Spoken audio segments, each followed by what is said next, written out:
or you want to do this? Great. Okay, and also any suggestions for topics also. Next meeting, we're looking at somewhere in the January timeframe, maybe February, depending how it comes together. But we're going to start to actually cover artificial intelligence and questions around it and other things like that.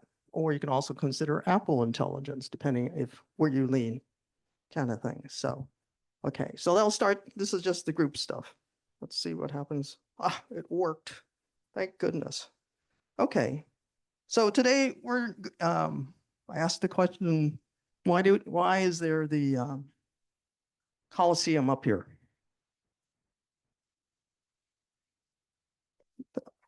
Hmm? It's a nice picture for one. Okay.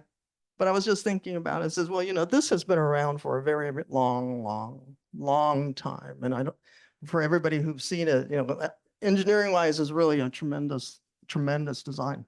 I don't know, to consider it being still here, considering it went through various wars and various things like that. So we should continue to try and aim for this to kind of like continue this kind of longevity. And one of the ideas of being eco-friendly is to try and do that. So, but you can look at it any way you want. I just personally, it's also a very nice picture. So moving on. Here's what we're planning to cover today. Little bit about, your home itself, why you go electric. Myself and Karen will be covering that. Mike Conoco will be coming up to talk about heat pumps, usually what it is, what it looks like, why, all right? Solar energy system, Mike Payne, the guy in the middle, okay? He'll be talking about a refresher on the solar energy system and also what the current tariff system is. Yes. Okay. Okay. Okay. Sure. Sure. I'm hard of hearing too, so I've got all the amplification on my side. Okay. Then Karen's going to speak some about what the current rebate environment it is. She has the overview of the rebates that she'll be covering, but those guys are the ones that really know the details about the rebates. So when we get to the Q&A portion, I would suggest that would be some good questions to ask, but they're the ones that really know. Okay. Terry Summers, who's in the back, she's going to talk about the county financing program. This is to help you at least take a look to see what options you are relatively to a financing standpoint. Then Russell Ragland, he's the guy on the end. He's going to talk about home electrification programs, namely what's going on looking forward in the next 6 months or so. It's a nice overview of that. Then we're going to get these three guys up here, and you can ask them all the questions you want for about 20 minutes. Okay, so, and then I'm just going to have some closing thoughts, and then our event will be over. So, okay.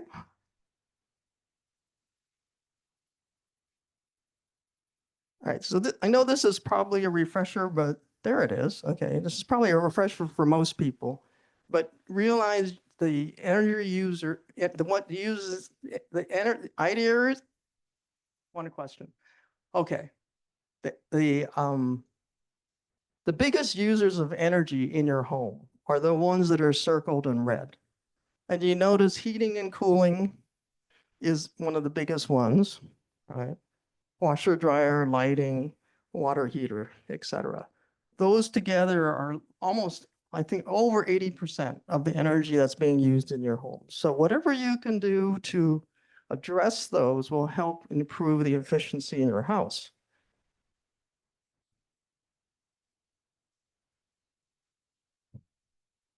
It takes a little while. So just looking at from your overall house, okay, you notice they call out various things, tankless water heaters, different appliances, and solar panels, but also air sealing and waterproofing. So one of the things that really would be useful if you haven't done it, is have an energy evaluation of your house, right?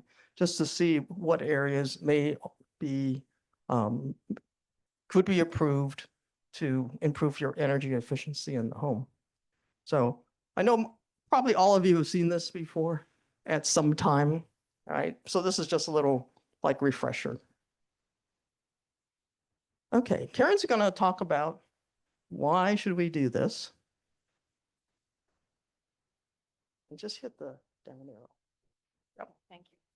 Hi, I'm Karen. I'm with I'm being borrowed by the Oakmont Environmental Stewardship Task Force.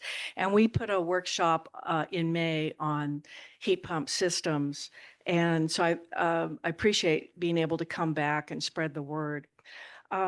So why are we moving away from gas appliances to electric appliances? We've had gas appliances in our homes since 1930s. For many years, we heard about carbon dioxide being the primary driver of global warming or climate change, but methane is also a very important factor in climate change. Oops. The Earth's atmospheric methane concentration has increased by about 160% since 1790, which is considered the start of the Industrial Revolution. The overwhelming percentage has been caused by human activity, including the burning of natural gas in our homes. And natural gas heats our homes, our waters, and our stoves. Natural gas is made up of about 70% to 90% methane, along with other hydrocarbons. As we add these hydrocarbons, carbon dioxide, methane, other heat trapping molecules, nitrous oxide, the Earth's temperature grows warmer. Each of their gases have their own heat trapping potential, and methane traps 84 times more heat in the atmosphere than carbon dioxide. Fortunately, most methane breaks down in about 12 years, while carbon dioxide, most of it is 20 to 200 years breakdown, or up to 1,000 years to break down. So while most CO2 even though most CO2 has a longer lasting effect, methane sets the pace for warming in the near future. And so if we can reduce the methane emissions, we can quickly see reductions in the methane concentrations in the atmosphere, thereby reducing its climate warming effects. So there's a lot of, there we go. There are a lot of sources of methane emissions. Wetlands, natural wetlands have methane emissions. Livestock and agriculture, landfills give off methane. One of the reasons why we're putting our compostables in the green waste is they have a potential for converting to methane in a closed landfill system. But if you go into a compostable system, they turn over that material that's breaking down, thereby reducing the amount of methane being released. So every time you put your wet paper towels or your food in your green bins, you're helping out and reducing methane. Burning biomass, so the fires that we have, other natural emissions. But the second greatest amount is fossil fuels, which is the burning of oil, coal, and natural gas. The burning of natural gas inside our homes is relatively small, and some unburned methane is released, but it's leaks from natural gas, oil, and coal production, processing, transmission, storage, distribution, and leaks along the way that contribute to the large amounts of methane being released in the atmosphere. It takes a while. There's a little delay. Okay, there we go. This map is from 2018 to 2019, and it shows the amount of methane emissions being released. Some of these are oil and gas, or primarily oil and gas. So you see the purple box down below and all the red spots in it. That is gas and oil wells in New Mexico and Texas in the Permian Basin. In California, you have the area around Fresno and Bakersfield that has heavy methane emissions. One of the reasons why their air levels, air quality is so bad in that area. Also, farming contributes a lot to methane production, our farming techniques. You follow the Mississippi River, you also have a lot of methane leaks, and that comes from usually gas and oil refineries along the Mississippi River. And then even if you go up to the corner of Pennsylvania, you have a lot, there's still a lot of coal in that area. Other areas are fracking. Some of this is landmass leakage. Some of this is wetlands leakage. They are developing, or they put up a new satellite in May of last year, 2023, that is going to be pinpointing or a little bit more accurately locating these leaks. So once that's known, they're hoping that it'll be used to regulate or cap the leaks, hopefully with the new administration that will continue and not be stymied. So what does it mean for you and your homes? New homes in California, new homes being built will not have natural gas pipelines. They'll be all electric homes for new homes. For existing homes, California doesn't have the law yet, but the Air Resources Control Board is recommending that we stop the sale of HVAC and water heating systems to go all electric by 2030. That doesn't give us a lot of time. And so far, there's a lot of people who didn't want natural gas stoves to be banned, and so they're still available at this time.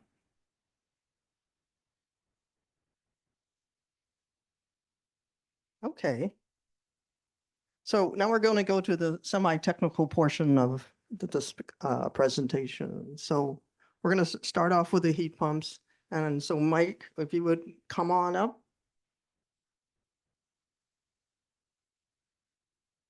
So this is what we have, at least planned for Mike. I don't know if he did this or not. That's something else. What are they about what the system costs and some trade-offs? Sorta. Okay. Okay. The slideshow's in there yet. Okay. Yep. Hi, my name is Mike Canonico, and I'm with Mac Heating and Cooling Inc. Oh, sorry. Can you hear me better now? Yeah. A little higher. Okay, that close, really. Okay, so I'm going to be talking about heat pumps today. So basically, what a heat pump does is heat transfer. So in the summertime, when you need a cooling, it removes the heat from your house in the summertime to give you cool air, and then vice versa in the wintertime. It brings heat into your house. And it's all electrical based. The nice thing about heat pumps, you'll no longer have a flue pipe or a combustion air pipe to bring oxygen in the home to burn the gas. They're more cost effective as far as repairs go, because you won't have a gas valve anymore, service igniter, flame sensor. Those are all products that fail. Electrical components fail, unfortunately, but those will be removed from the heat pump systems, the air handlers now, which makes it even more efficient. The other nice thing about heat pumps is they're 3 to 5 times more efficient than the natural gas systems, because they increase the efficiency ratings on these tremendously. And the other thing I wanted to talk about too, as far as the HERA goes for the rebates, the first step that Tech Clean California wants done is they want you to get income verified first, and then you have to sign a customer agreement with Tech Clean California before we can even come out, because of the steps to get this done for you guys. We have to do another test before we can even write the estimate up. If you guys are planning on keeping a natural gas appliance in your home, we have to do a combustion air and safety test before and after the installations. So I just wanted to make you aware of that. Here we have an example of a non-ducted indoor air handler unit. This is a high wall mount unit. one of the more common ones installed in houses. This type of system is usually installed in a house that is limited in for attic space or crawl space. You can't get ductwork in there. And there's multiple types indoors units we can use for these systems. This is just one of them. Some people do not like this because of the look of it on the wall, but they have other options. This is a 4-way cassette indoor air handler unit. So it gets installed in the ceiling. This one is 2 feet by 2 feet. This is the most common one that will fit in a residential house because most trusses are 2 foot on center. So the 3-foot one by 3-foot one will not fit in a residential environment because of the space restrictions.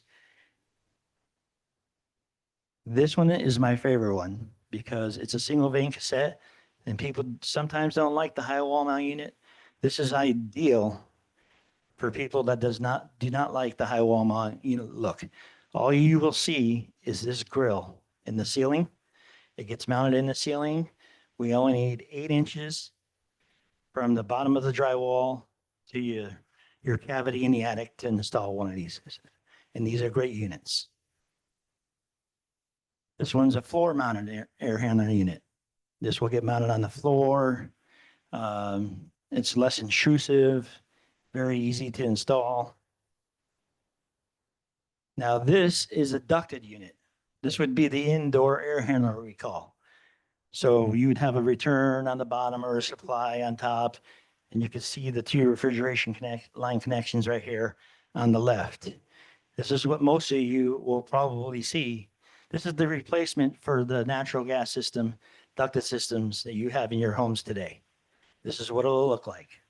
It'll come in various sizes and tonnage. This is another type of ducted system we could put in a home. This one's called the concealed ducted cassette unit. As you can see, they're a lot slimmer than the multi-position air handler, which was the slide I just showed you before this one. This has a built-in condensate pump in it. So your water from the condensation lines will automatically be pumped out of the houses. Most systems don't require a condensate pump, but this is a nice feature to have. This is an example of an outdoor heat pump unit. You would typically see this unit on a system we call a 1-to-1 system, meaning 1 indoor unit to 1 outdoor unit. They do make an outdoor unit that's called a multi-port unit. It would look like this too. If you wanted to go with the non-ducted system, let's say you wanted to put 4 indoor units in your home. So you would have 4 indoor units and 4 refrigerant pipes running to this outdoor heat pump unit. This unit is called the Smart Multi heat pump unit. It's made by Mitsubishi. Other manufacturers have their own brand too. The beauty of this system is you can go ducted, non-ducted on this system. This system, you can put 8 indoor air handlers on with 2 branch boxes. The branch boxes will have 1 refrigerant line running from the outdoor unit to the branch box. And then from the branch box, you'll have the refrigerant lines to indoor units. This system is less intrusive than the multi-port heat pump because the multi-port heat pump, like I said, will have 3 or 4 ports that the refrigerant lines will connect to, and then you'll see all 4. We typically install this system in a lot of homes because you only have 1 refrigerant line from the branch box to the outdoor unit, less intrusive, looks way better. This system can also be used as a single zone ducted system. That's the other beauty of this system. We can install a multi-position air handler like you guys have in your home right now, the natural gas furnaces with an outdoor unit, same system pretty much, except without the flue and the gas.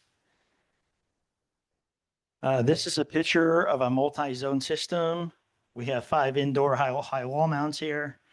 I just wanted to show you an example of a multi-zone system. And then we have the 1 outdoor heat pump system there on the outside of the home. Here is an example of other indoor non-ducted air handlers. And then if you see the branch, the pack, the system that's called the PAC MK5, it looks like, I can't see that well. That's the branch box I was talking about, where the one refrigerant line would go from the outdoor unit to this branch box. And you can see the multi-ports. This looks like a 5-port branch box that would go to the outdoor units. But I showed you examples of everything here. The one that says H12, that's called a hybrid heat system. So you won't see that installed around here that much. That's more for colder environments like Lake Tahoe. That's what they designed that for. And then here's the difference between a mini split outdoor heat pump on the left. It's a lot slimmer, takes up less room than your traditional air conditioner or your traditional heat pump. And then I have an example of a 1-to-1 system. You can see the high indoor wall mount above the door. The refrigerant lines are running in that tubing to the exterior to the outdoor heat pump. Inside that protective cover of the refrigerant line, your drain line will be in there, your communication wire. The nice thing about this system is the outdoor unit powers the indoor. So you won't require two 220-volt power sources like a traditional heat pump. That's what makes this more efficient. Traditional heat pumps, you'll have 220 volts for the air handler on the indoor unit and the outdoor unit. And here's an example of a heat pump mounted to the wall. We could mount these to the wall if some people wanted to mount it to the wall. And in this scenario, we used what we call a metal hat channel to protect the refrigerant line, the drain line. So there's multiple ways to cover these refrigerant lines and drain lines. Here's an example of a single zone outdoor heat pump, which is the smaller one. And to the right is the smart multi, which can be used as a 1-to-1 or a multi-zone. Here's another example of a 3-zone installation with multiple indoor air handlers used. You can mix and match these indoor air handlers. It just depends on what you prefer as a customer. Because we have a 4-way cassette here, a high wall mount, and a ceiling cassette.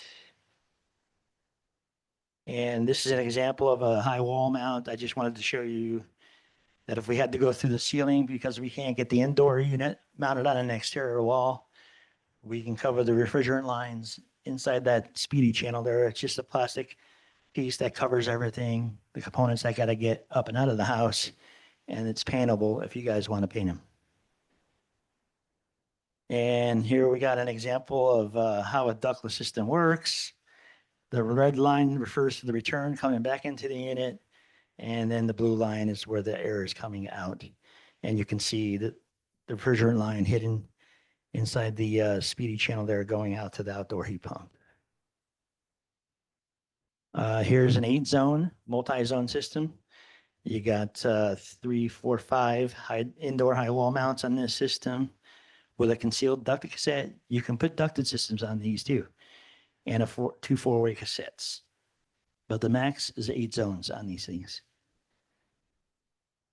Here we have the components of our 1-to-1 system. You got a high wall mount, the drain tubing, the refrigerant line going from the air handler to the outdoor heat pump, shows you where the air filter is, air outlets, the filters to clean.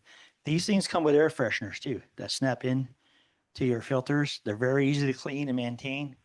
The only maintenance on these things is you turn the power off, slide the filter out, take the air freshener off, rinse it, and put it back in. Takes about 10 minutes for the filters to dry. And then everybody's favorite question is the cost. So as you can see, the ducted systems will cost a lot less because we're going to try to use your existing duct system most of the time. We do an inspection of your ductwork to make sure that your ductwork is usable. And another thing that California makes us do on ducted systems is the HERS testing. So that requires a third party to come in after us, after we do the install. They will test for duct leakage, your airflow on your return airs, because that's very important. to have the proper airflow, because a common problem in California is they undersize the return airs. So 95% of the time, we'll probably be adding a return air, or we'll be upsizing the one that you have now to make that system work properly like it should. The ductless systems are way more efficient because you don't have any ducts and they run on a higher SEER rating. Most of these come series 20 SEER and above, or I should say SEER 2, because that's what California goes by nowadays as far as the rating goes. Because when you guys, well, we apply for the rebate for you for the HERA. We have to turn in an AHRI certificate, which shows all the ratings that this system will qualify for that HERA rebate. And they want all the equipment to be energy certified. So we will make sure all that is taken care of. And then the last thing on the HERS test is they'll check the refrigerant charge to make sure the system is properly charged. This is all a bonus to the consumer, because then you know you're getting a properly installed system, because we get a report from the HERS rater, and then once the report's entered in the chair system, you'll never have to do this again.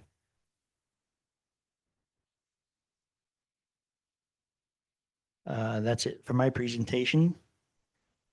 Thank you. Thanks, Mike. Okay.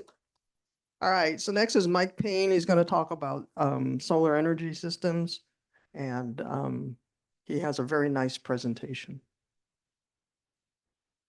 It is. It's very colorful. How do I move the slides? All you have to do is push it down. Okay, great. Good morning, everybody. Can everybody hear me? No, louder? All right. How many people here have solar? Excellent. How many of you have battery storage? Excellent. Pretty good. That's great. So, the starting slides, this crowd is heavily on the energy storage side of things, which is great. So you probably know this, but this slide just is trying to show the morning household consumption in the purple, the typical bell curve of solar production through the middle of the day, and the household consumption in the evening. And this next slide is just to show kind of the benefits of battery storage from an energy offset, peak usage offset use case versus backup. So you basically store much of your excess solar in the middle of the day and use it when the sun's not shining. So there's a couple main designs of battery storage systems. Many of you probably, how many of your systems are designed for backup power? Okay, so maybe half of batteries. So then you probably know you can design a system to provide backup power with batteries, or you can design the battery system that's only use cases to offset your bills, to help offset your bills, which under the current net billing tariff with the utility is really important. Solar without batteries really doesn't pencil out the same anymore. When you have a grid tied or savings battery system, it can be a much smaller battery typically than one that's designed for backup power. Depending on the storage solution or the brand of the battery you have, there's some components you may not need to have, like the transfer switch or a backed up loads panel, and for a grid tied system. So the grid tied systems can generally be significantly less expensive than one that's designed for backup. You don't need to have a battery size to offset backed up loads for a grid tied system, which is the driver of the battery size. So those things, make for reduced costs of that system. A 10 kilowatt hour system designed for backup can be about $10,000 more than one that's designed for grid savings, and just even the same battery system. So this is just to talk about if you have existing solar but don't have batteries. Is everybody familiar with net energy metering? That's your agreement with the utility. So if you have solar and you're under net energy metering 1 or net energy metering 2, you can add battery storage to your system with no effect to your net energy metering, which is really important to know. If you add solar, generally, it can have a negative effect on the remainder of your 20-year grandfathering of your net energy metering, solar system.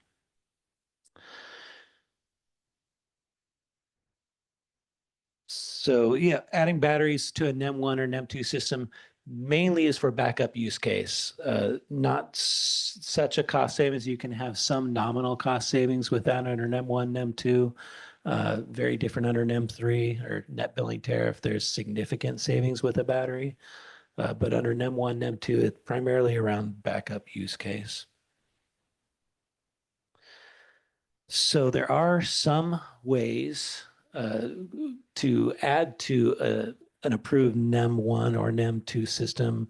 That's a newly approved method by the CPUC called a zero export system. There's a few different ways, different approved configurations for that. I'm not going to go too deep in them. It's a challenging design, but it is a possible design if you decide to electrify after your system was sized for non-electrification, and then you end up with a larger true-up bill. There are some ways to move forward and keep the remainder of your 20-year NEM grandfathering under NEM1 or NEM2. So net billing tariff. So that's our current deal with the utility. Seems like most folks here have solar and most folks have batteries. So I'm going to breeze through this pretty quick. But the big difference between a NEM1 and NEM2 system and the current net billing tariff is how you're credited when you spin the meter backwards with your excess solar. For 20 plus years, I was designing systems based on an assumption that you're going to be spinning the meter backwards a lot during the summer months, and those credits are valuable. You're going to be then using those credits in the winter months and zero out over the year. Now, under the net billing tariff, those credits are less, so batteries are really important to make solar kind of pencil out. I have found that designing system under the net billing tariff, well, a couple of things. One, when you use power is really important, where under NEM1 and NEM2, it wasn't as important. It didn't really matter because you could use the grid as your battery, and spinning the meter backwards was really valuable. Nowadays, when and how you use power is important. So, many of the folks here, if you are retired or work from home and you're home in the middle of the day, that's the ideal person to kind of maximize ROI under a net billing tariff system, because you can utilize the solar directly off the roof before it spins the meter backwards, shift some of your use patterns to the day from night, do your laundry in the middle of the day, dishwashing, those sorts of things, preheat your house with a heat pump during the middle of the day, drawn directly off solar. So what I found now going on almost on 2 years of designing systems under the net billing tariff is if you size a battery system just on a grid-tied savings battery design, if you size the battery system to offset nighttime usage in spring and fall, and you design the solar to be able to recharge the battery every day during spring and fall and offset daytime usage, that is a good balance of not spinning the meter backwards too much in the summer months, but zeroing out close to half the year. The spring fall is typically cuspy months for solar production. Solar always produces the most in the summer and the least in the winter. And it's also cuspy months as far as energy usage. Typical home will use more in the winter for heating, typically, and less in the summer. Cuspy months in the spring fall. So if you design to that, it's proven to be a good value of a system. So estimated payback under the net billing tariff. There's a lot of variables that can happen here, and definitely different types of systems can be more or less expensive. But on average, if solar alone under net billing tariff, somewhere around a 9 or 10 year payback. If you have a solar with a 10 kilowatt hour grid tied savings battery, closer to a 5-6 year payback, and somewhere around an 8 to 9 year payback with a solar with a backup system with a 20 kilowatt hour backup system. Again, there's a lot of variables in this. Russell's probably going to go into kind of how electrification plays into this. But generally speaking, the higher the bill, the quicker the payback. As you electrify, your bills are going to go up, so the payback gets shorter. And that's all I have. Thanks, Mike. Very good. Hope I didn't rack up your slides too badly. Okay, so Karen's going to talk a little bit about the tariffs. So tariffs, the rebate structure that's going. Got stuck on the tariff thing, you know. Who knows, that may impact all of us. The first 3 slides are for HVAC systems alone. And this is because we just got the new rebates. The High Efficiency Electric Home Rebate Act is part of President Biden's Inflation Reduction Act. And then also just let you know, these rebates just opened, and George has been promoting and pushing us to do another workshop. And then the rebates just came on last week. So good timing, George. The rebates are also for both multifamily homes in case you're a landlord, but I'm just going to talk about the single family homes. You're also welcome to take any pictures of these slides. I'll be going by them pretty quickly, or you can replay this. This will be on the Futures Club website. And if you want any more information, I could probably send you this part of my talk too through the email. And then one of the websites that's important to this whole thing is the HERA rebates are being promoted by techcleancal.com. And we have all of that at the very last slide, and you can today, and you can take a picture of that as well. But this is also a good website for background information. So the high efficiency electric home rebate is based on your household income, or if you belong to certain programs, and I'll talk about what those income levels are in the next slide. So you have up to $8,000 for HVAC electrification projects for low-income households, and rebates up to $4,000 for HVAC electrification projects for moderate-owned income households. They cover both the purchase and installation.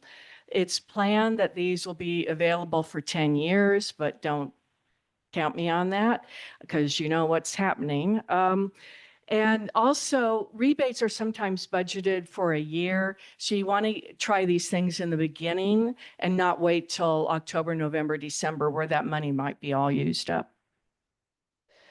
You need to use a Clean Tech approved contractor. It's because they're handling the rebates and they're being trained in it. You can also go to switcheson.com or Sonoma Advanced Energy Center websites for a list of contractors. So the area median income for Sonoma County is $128,000. Your qualification is based on persons in household and income per your line 11 on your 1040. And you probably will be needing to submit a copy of that. And then along with that, you'll probably need either your W-2 or your 1099-R or a Social Security check that you'll send to them. So if you have one person in your household, you can get up to $8,000 if line 11 is $77,500 or less. If you have 2 people, line 11 can't be more than $88,600.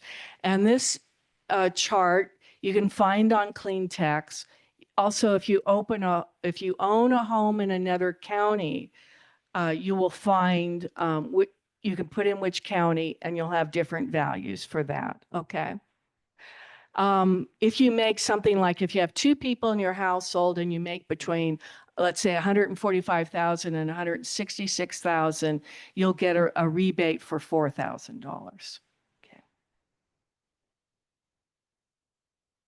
Also, I forgot, this is on the other slide, is if you belong, oh, I don't know, where did that go? If you belong to, oh, so there he goes, certain programs, like if you're on SNAP, or if you're on Medi-Cal or LIHEAP, which is, I forgot the name of it, but it's something you sign up with PG&E. Okay, it's low income something, something. Too many acronyms, okay? So that's really just the HEVAC, okay? So there's still other rebates out there. This is if you go to the Sonoma Clean Power or Advanced Energy Center website, it's the same thing. You'll get more information about other rebates. And I didn't circle the rules and eligibility because that has some more rebates in addition to other appliance rebates. So you want to look at both tabs there. And whoops. Okay, so this is what you're going to get. And this has not been updated since HERA started, but they're probably just a little behind. But Sonoma Clean Power, this is all for heating and cooling, has still $1,000, and the customer applies for this. You can get a federal tax credit up to $2,000. Tech Clean California still has an additional $1,000 that the contractor signs up for. Now that may change, but I'm not sure. Comfortable California has 200, okay? Then the next line is actually the HERA Inflation Act. Then you can go on, heat pump water heaters, you can still get rebates. Sonoma Clean Power, again, you get a tax recrate. Golden State rebates, Tech Clean California, pretty high. And then you're still, oh, well, the last one, it says the Inflation Reduction Act. I think that's for a multifamily home, not a single family home. And then if you want to do an induction cooking, Sonoma Clean Power still has $500. And then that coming in 2024 Inflation Reduction Act, I think that's a multifamily home, not a single family home. And induction, a whole new oven and stove induction is very expensive, but you can buy a hot plate on Amazon that is like something like $50. Okay, and then Sonoma Clean Energy was offering, I think, discounts or coupons on the pots and pans because you do need to use a different kind of pots and pans on that. Okay. There is a whole home retrofit, and this comes from Cal Energy Smart Homes. So if you do several, let me jump to that one. If you do several in 1 year, as I understand it, you do the heat pump space heating, the heat pump water, and if you have a gas stove and you go to induction, you can get a rebate for $3,750. Now, if you don't have a gas stove and you don't have a gas dryer, who has a gas dryer here? You can still get a rebate. I just don't know how hard it is. And I did ask the guy, do you have to do it all in 1 year? And he kind of said, sort of. But if you think it's going to take longer, call them up and talk to them. And say, well, I'm going to do it 1 year and then the next, in 3 months more, I'll do the next one. Because that's a nice chunk of change there.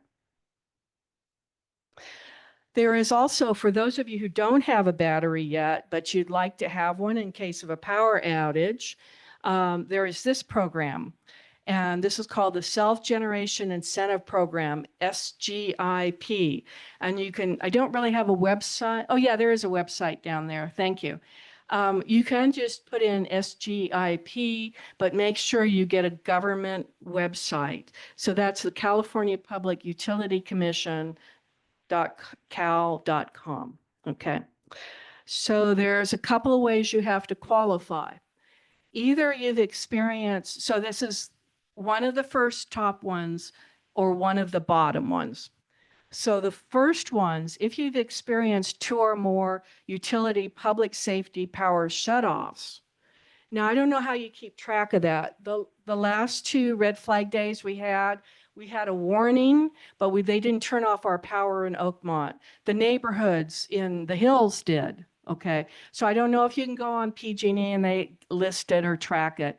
But from now on, if we have a forced public power outage, you might want to write it on your calendar or something. Or you can, if you live in a tier 2 or 3 high fire district, I'll show you the map in just a second. The other thing is you have to do one or the other. Don't worry about the first or the bottom. You're looking at, are you currently enrolled in a utility medical baseline program? Okay, that means I think your energy's a little cheaper. Or you have notified your utility of serious illness and life-threatening condition. And we think that includes a CPAC system. So if you're on that, you can qualify. And this will pay 85 to 100% of your battery.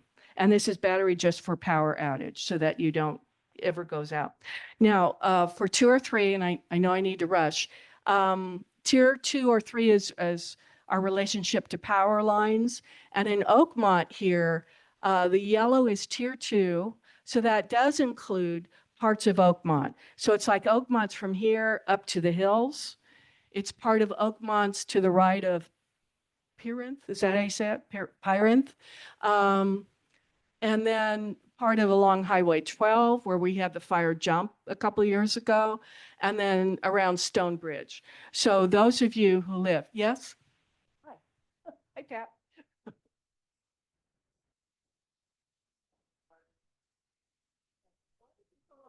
You want to do this? Pat is also part of the Oakmont Environmental Stewardship Task Force and on the Firewise Committee.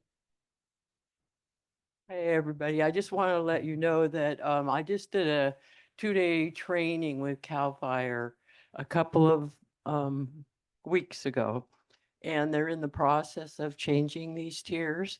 And we may know sometime in this next year, maybe early this coming year, whether those have changed. So keep an eye on that.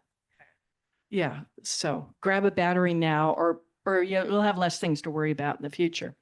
To access the SGIP grant, go to their website and to look for installers because you have to have an improved installer for your battery in order to get the grant. And it's their installers will fill out the paperwork for you. So that's it. And then, yes. Oh, it's go to the SGIP website.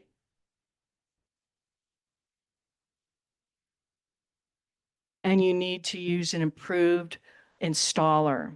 The other thing is, you see the corner up here, you can put in your address to see if you live in tier 2, 3. Okay. Okay. Terry, you want to come on up? Want me to introduce her? Oh, Terry, the other Terry Summers, the other Terry. The other Terry. There's 2 Terrys, which make 2 mics and 2 Terrys in this thing. So it makes it a lot of fun. Yeah, just as a reminder, we're posting the slides on the Oakmont Future website, right? And it has at the end of this presentation, there's like a cheat sheet of all the, I'll say all the websites and things like that, besides what's already on the slides. So, and we'll show the first page of this whole package that has the website address on there. So I would say the easiest thing to do is just write down that address, internet address. Okay? Here you go, Terry. Thanks. So how do I flip through these slides real quick? Oh, that's easy.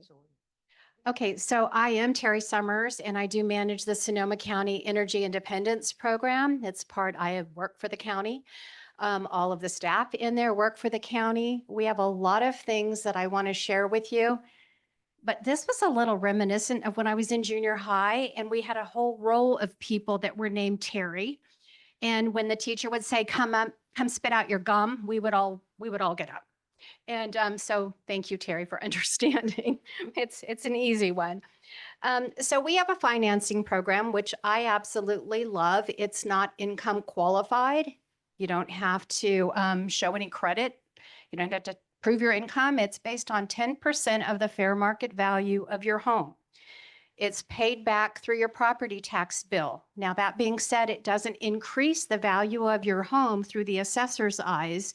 It's just a line item on your tax bill, like a school district bond or a fire district or one of those things. It's just a line item on your tax bill. The good and the bad of that is that you can only pay in Sonoma County exactly what your tax bill shows. You can't pay a penny more or a penny less. So we do have an option for people to pay down straight off the principal. And that's something that a lot of people are doing these days, which I'm really thrilled to see. And there are 130 different improvements that we can finance. So I like to say we start at the roof. We can do a Class A roof. We can do insulation in your attic. We can do solar on your top of your roof. We can do battery storage. We can do wall insulation. You just start at the top and go all the way down. Canned wired lighting, like all of these lights in this room, that can be paid for. A low flow toilet can be paid for. There's 130 different things, and it goes all the way out to the fire perimeter, the defensible space around your home. So those things can all be financed under my program. It's not my program, but I do love it. I call it mine, so forgive me for that. I already went through the eligibility. It's based on your value of your home. You can't have existing liens that make it so that we tip you upside down. Unfortunately, and I'm an expert at this, I get people in all the time that have a reverse mortgage, and I have to sadly oftentimes say no because they're already upside down. And so we won't put you in a position. There's no way we want to sell your house because you can't afford to pay your tax bill. So we do offer consultations for free about this. I and 2 people on my staff will sit there and do a free consultation with you about whether you should or shouldn't use this program, because there are benefits and there are negatives. There's pros and cons. Eligible improvement, I talked about this from the roof down. So if you ever have any questions, there's so much information on our website where you can look at the whole list. These 3 gentlemen are all approved contractors in the program. I also manage the relationship with our contractors, and you can call us. We can't say, oh, I love Mike Payne. I can't do that. I can't say, oh gosh, Russell's the best. But I can say on our list are about 140 different contractors that you can filter by what they do and start calling. Okay. So I brought with me today the DIY toolkit because I love this thing. It's for anyone. They are at all the libraries in Sonoma County. You can check them out like you're checking out a book. And it has a guide to tell you how to check for energy savings. It's got all that hooplas in there for free. You can use it. Change your light bulbs, do some weather stripping, test your refrigerator to see if it's cooling properly or if you're wasting way too much energy on that and need to replace it. This is available for free for every resident in Sonoma County through the library. And we just replace all the materials as they're used up. So it's a great resource for renters, also for homeowners that don't want to have or don't have the resources right now to do a major change. But this is a little something you can do. So if you have, it's going to delay. If you have any questions, I have some information in the back, and I'm happy to help answer your questions. If you are curious about all of these rebates, all of the financing options, the Go Green of California, all the different processes and programs that are out there, we unbiasedly help you to go through, look at your bids, make sure you're comparing apples to apples, help you understand that maybe this guy didn't even include a permit. I mean, you're in deep doo-doo if you don't have a permit for a solar system. And I don't think any of you in this room are qualified to go pull one yourself. So it's smart to have it on your bid, just like a roof. I am shocked how many roofers don't include the permit for their home building roof improvement. And that being said, there's a lot of money to be saved if you do harden your home. So Class A roofs all day long can get you a discount from your home insurance carrier. Solar is Class A rated. Putting solar on your roof is also covering one of the most exposed fire risks you might have. And if you put solar on your roof, it qualifies for a discount as a Class A improvement. Hardy board siding, different kinds of fire rated siding qualify as well. So there's a lot of things that you might not know of that are out there for you. And it's just my job in my office and that of my staff to just help inform you and educate you. Okay? Thank you all for letting me be here today. Thanks, Terry. That was great. I like that kit. I think I'm going to go get one myself. Okay. So Russell Ragland from Northern Pacific Power Systems. I will biasedly say he's the one that actually put our solar energy system on our house. Okay. And he's such a nice guy too.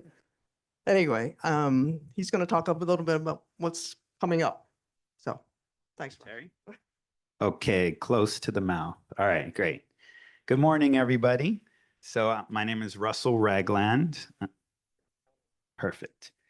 And I'm with if I could work this, I'm with Northern Pacific Power. And I was asked to give a brief overview on the electrification landscape today. What are some key challenges you should be aware of? And maybe most importantly, how do you take the first step? How do you make it easy on yourself as you electrify? So before going into things, I just want to give a very brief background on us. So Northern Pacific Power has been locally owned and operated since 2008. And the beginning of 2023, we became employee owned. And some of the key partners we're working with in electrification is Eli, who was chosen by California to administer the rebates, provide qualification. And also we've worked on a study with UC San Diego specifically on heat pumps and what the beneficiality is. There's some really interesting findings on that, which I'll talk about. And then Balto Energy, which is for 2 decades now, they specialize in energy modeling, and specifically they're working on how does electrification work for people. So let's jump right on in. So I have here that electrification is a series of steps, but a lot of you have already started with solar and batteries. So the opportunities are pretty obvious. There's a lot of money on the table when it comes to the HERO rebate, to tax credits with solar and batteries. But with a lot of great opportunities, sometimes there's some challenges to navigate. So that's what I want to focus on mostly, which first and primarily is if you don't have a solar system, which most of you do, then electricity is very expensive, especially today, as we've seen historic rate increases this year. So the other challenge is getting a whole home model. Sometimes you're looking into heat pumps, solar, batteries, maybe an electric vehicle or hot water, but how does it all work together? And it can be hard to understand that when it's a complex configuration. And then rebates by themselves, they can be a challenge all on their own to administer them, manage them, know what you qualify for. And then you want all your construction to be a coordinated effort so there's not duplicate work. Mike and Mike, they're not doing the same work, so you're paying for something that you only need to do once. So those are the key challenges that I'd be looking at. And before going in how to go about investigating what you could do for yourself, want to look at what is an example of electrified home that works how you'd want it to work, making the most out of electrification. So as you see the combination up there of the solar power, the electric appliances, your storage, and that completes the electrified home. And why I have solar-led electrification up here is because solar energy is around 5 times less expensive than PG&E. And it's a real key to making this work. So the study that we did with UC San Diego, we assessed 60 homes. And of those 60 homes, 53 out of the 60 did not benefit from the heat pump installation by itself. They actually lost money or would be losing money making that conversion.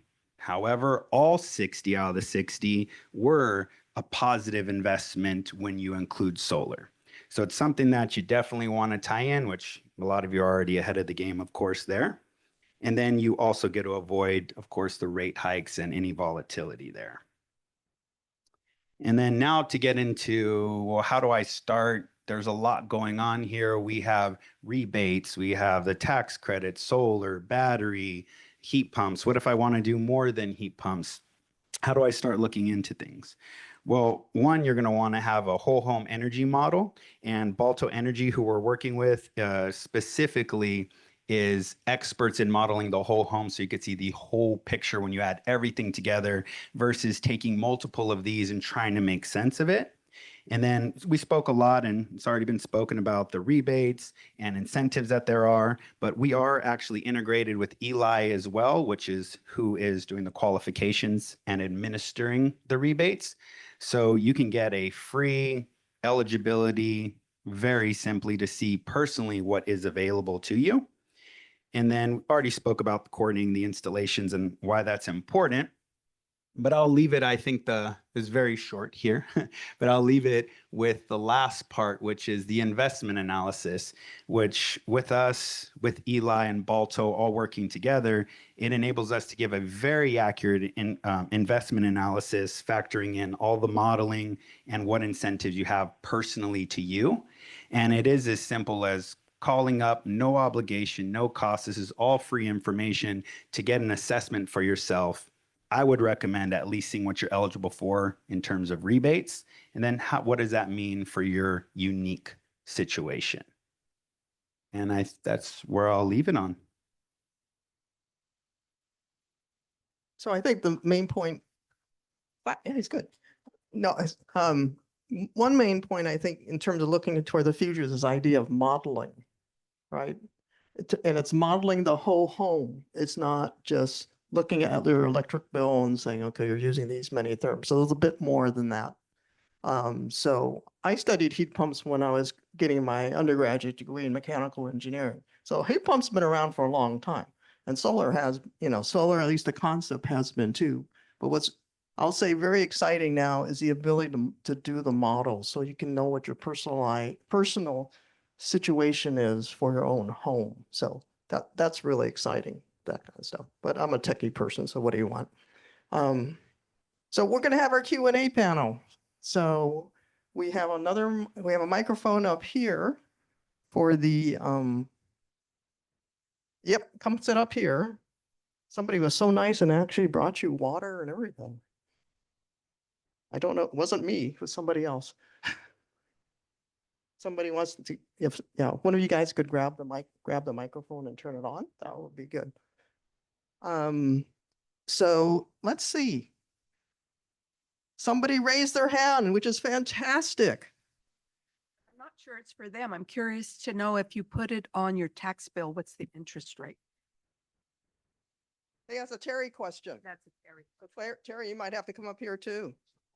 That's a Terry question. As Terry comes running up the aisle. And get a new knee. What's the interest rate if you put it on there? Right now, our interest rate is locked at 7.99. I go before the Board of Supervisors every year for interest rate determination because the money stays in Sonoma County. It can change. It's only changed that started out at 7% 15 years ago. Okay, another person back here. Here, we'll tag team the.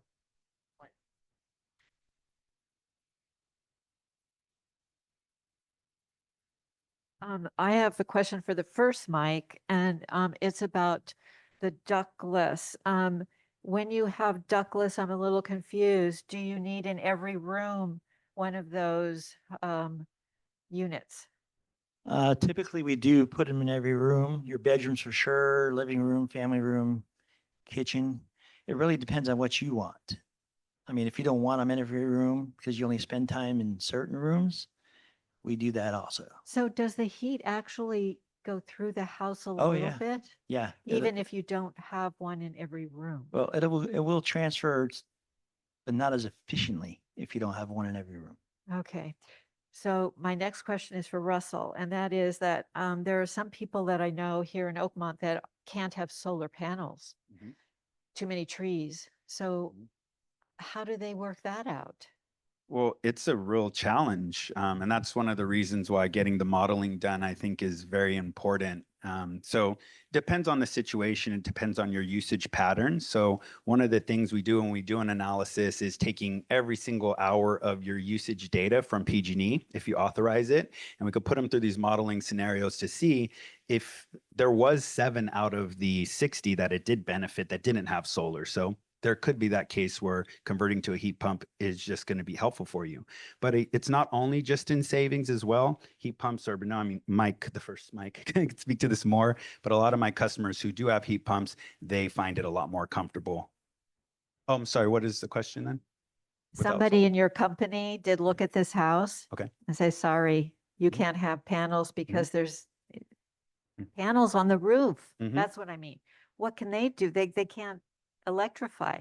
Well, what I was trying to answer with that is that they can electrify. They won't see the benefit of the solar into the equation. So it won't be driving the cost down with more affordable fueling with the solar system. But in some cases that we've seen, even without solar, heat pumps are beneficial. And some people want to electrify for other reasons as well. But if you're talking about straight economics and you want to have those savings from solar and you can't get on the roof, you can't. I don't know. Maybe I'm not 100% clear on the question. Yes.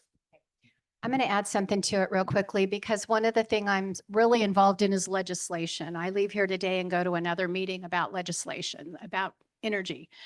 There are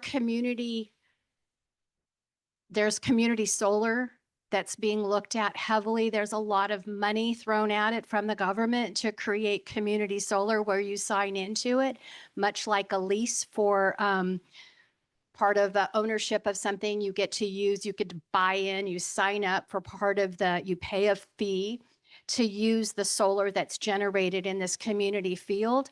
One of the places that's looking at that is Grayton Rancheria, a couple of other places, because there's requirements that they have to try to make this energy available, clean energy available to communities. And it's to offset the number of cars that drive to the casinos, to be honest with you. So there's an obligation that they have to help us with this solution. So I'm just saying that there are a lot of places that can't have solar on their house. And what we really should start looking at is community solar. And it is a solution to some of this.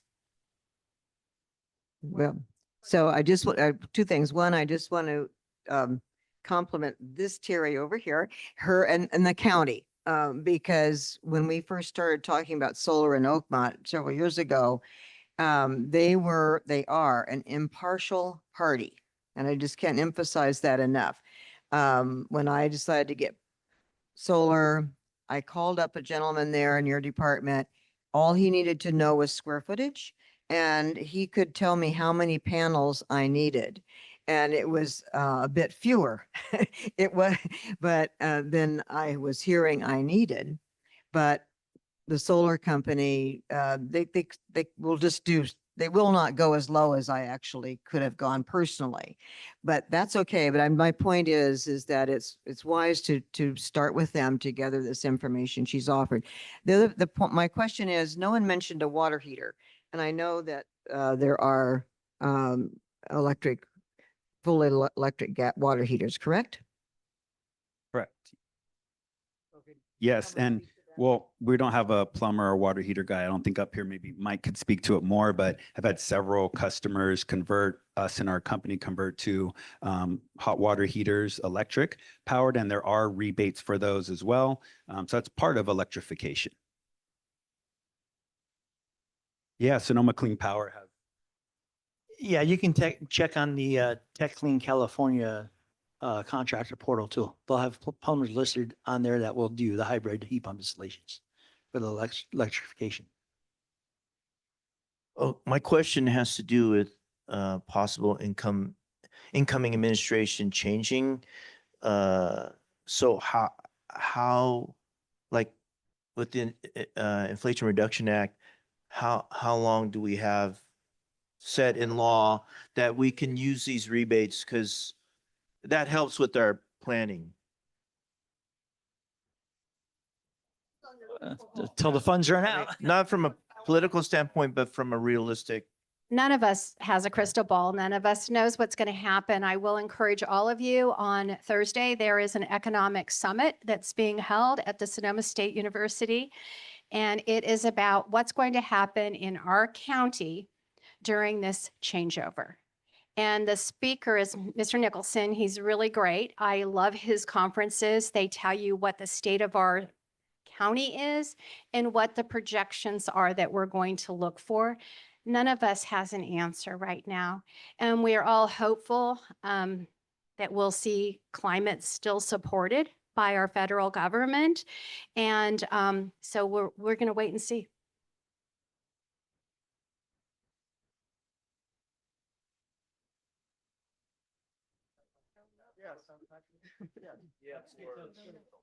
Let's say too that all of those rebates can be stacked. There are. Yeah, and so it's unknown. For a lot of people that I speak to in the industry though, 2025 is when you're looking at all these incentives. And I think it was spoken earlier about not waiting until later. 2025 is high confidence that what's on the table you can get. But if you're going to start looking into it in the summertime, sometimes it could take 4 to 6 months, and then PG has to do their actual qualification, and then you get the rebate. So you want to start, I would say, latest like April, but we're doing pilots starting for it in January. Because while a lot of these rebates are there, some of it's dried up and it's being reinitiated in January. But 2025, I think we're good for sure, but we really don't know after that. In regards to the tax credit, we can only say what we know so far. When the previous administration was in, it did get extended. I'd be pretty shocked if the federal tax credit, they'd go back on that. But, we don't know, of course, at this point, what's going to happen.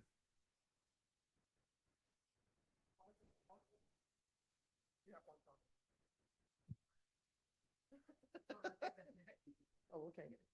Oh, that's fine. If it isn't obvious, and everybody who's been around me knows I get opinionated on these things. If it isn't obvious, you better start thinking about it now or assume it's going to go away. In other words, the idea of assuming that the new administration is going to be suddenly and miraculously turned into converts on climate change wouldn't, So instead, I think if you have any interest in it, look at the whole picture now. Okay? If you don't, you'll be limited to whatever it is that survives. Well, just say there's a risk that this situation will change in the future. To do that kind of change takes a lot of activity and work to do to even implement it. So that's what we're saying. Best case, highly likely 2025, it'll be around. 2026, potential changes. Okay, so anyway, you had a question. I also have this perspective. So I have solar and 2 batteries, about 7.5 my system is. My true up bill was almost even this last time. It used to be better, but they must have changed the rates, right? So I'm getting less. I just got an EV, so I don't know how that's going to affect. If I get the heat pump, maybe my system's not going to be enough to do all that. So can you add other solar panels if I got room on the roof? I mean, Sorry. Like the quick and dirty answer would be, yeah, you could do a lot of things, but what are the implications for them? So if you're in net metering too, which I'm sounds like you were.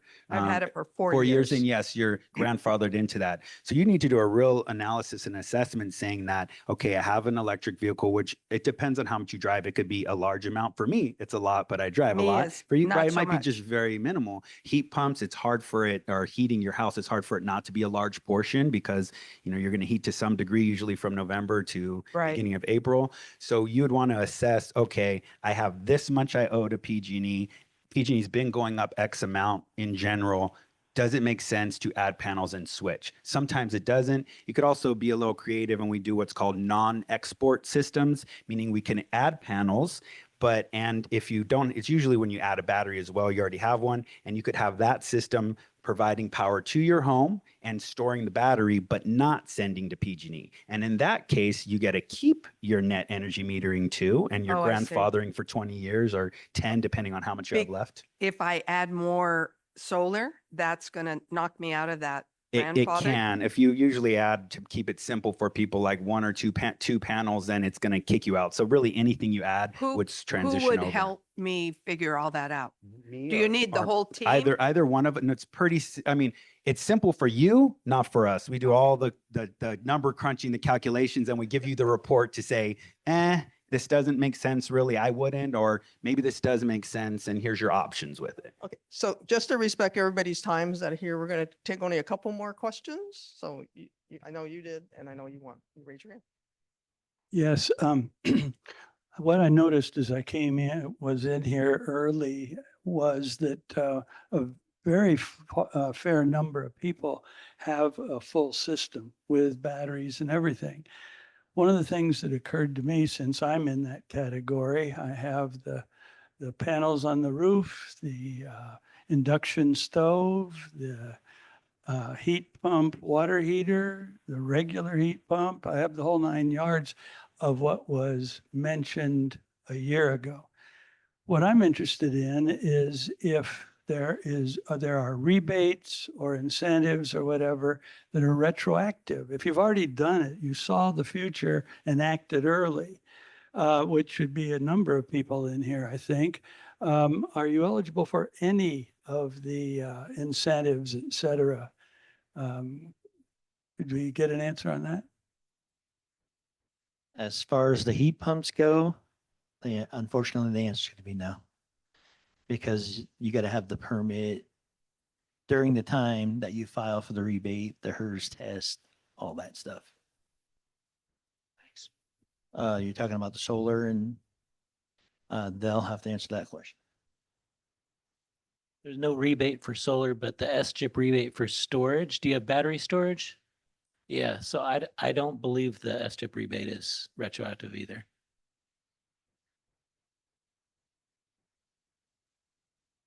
For the most part, yeah. I mean, it depends if you are in the midst of a fire rebuild, like some of my customers and whatnot, then you can, in very small cases, go retroactive, but the main answer would be no on that. It's what's available when you get it.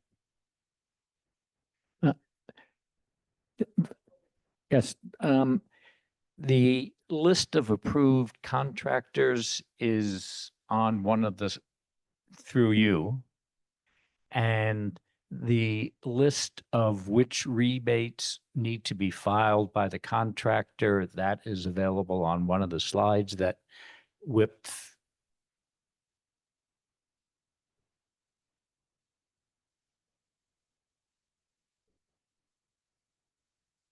Okay.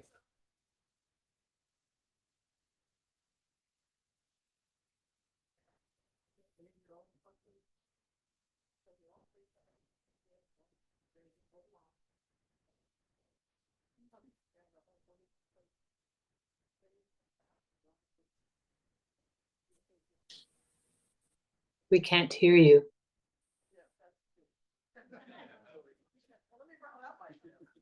Oops, sorry about that. Like I said, these guys will be staying after our presentation ends. So please make sure, and they're all sitting over there on that side of the room. So you have any other questions specifically about your circumstances, please go talk to them. Terry is staying here. Wealth of knowledge, definitely. George is here, another wealth of knowledge, and so is Karen, to answer any of your personal questions. Just to wrap up, the whole goal is to try at least get Oakmont to some energy neutral level. It's probably been talked about in some of the other presentations, right? This forum was basically to provide you with some information so you can think about what your next steps would be. It could be just to go do some research, just think about upgrading your home to some extent, or talk with any of these people here. Go talk to Terry, et cetera, et cetera. Always, evaluate your own personal financial situation before moving ahead, right? But there's options available to you, right? And the idea is that, a lot of these electrification activities really does increase the value of your home. So more people looking at, well, if you're on solar, then the likelihood of having high power energy bills, is much less for any new homeowner that may be coming in.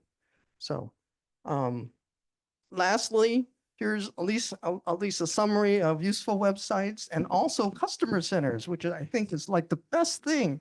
You don't have to just go to your screen. You can actually go somewhere and talk to a real person. So the first two both have energy, both have people involved. So Terry's group and also with the Clean Power Center that's on 4th Street.